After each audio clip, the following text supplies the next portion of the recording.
मानाची। आमदार डॉक्टर सुरेश भाऊ खाडे यांच्या माध्यमातून पुण्यश्लोक अहिल्यादेवी होळकर ग्रामीण यात्रास्थळ विकास योजनेअंतर्गत मौजे लिंगणूर येथील श्री यल्लम्मा देवी मंदिर देवस्थान यांच्या विकास कामांसाठी तब्बल रुपये 2,95,25,407 इतक्या निधीस प्रशासकीय मान्यता मिळाली आहे।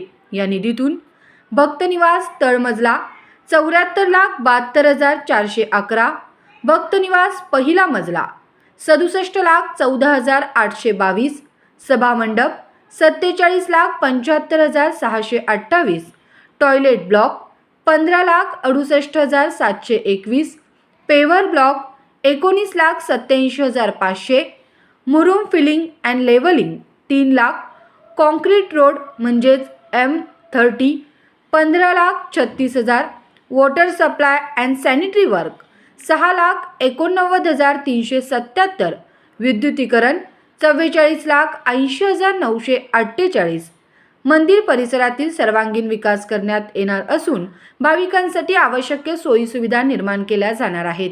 तसेच इतर आवश्यक पायाभूत सुविधा उभारण्याचा समावेश आहे।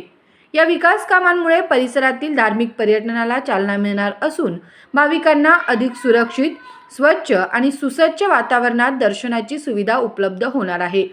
जिल्हा परिषद सदस्या सौ शोभा वसंत खोत, पंचायत समिती सदस्या सौ जयश्री मारुती पाटील, लिंगणूर गावाचे माजी सरपंच मारुती पिंटू पाटील, गावाचे ज्येष्ठ नेते चंद्रकांत अण्णा नलावडे यांनी पाठपुरावा केले। तसेच स्थानिक नागरिक आणि भक्तगणांनी या निर्णयाचे स्वागत केले असून आमदार डॉक्टर सुरेश भाऊ खाडे यांचे पुण्यश्लोक अहिल्यादेवी होळकर ग्रामीण यात्रास्थळ विकास योजनेअंतर्गत मौजे लिंगणूर येथील श्री यल्लम्मा देवी मंदिर देवस्थान यांच्या विकास कामांसाठी तब्बल 2,95,25,407 रुपये इतक्या निधी मंजूर केल्याबद्दल माजी सरपंच मारुती उर्फ पिंटू पाटील, खटाव गावचे सरपंच रावसाहेब बेडगे, दादासो मगदूम, KS पाटील, अमोल पाटील यांच्या हस्ते सत्कार करण्यात आला व त्यांचे आभार मानले।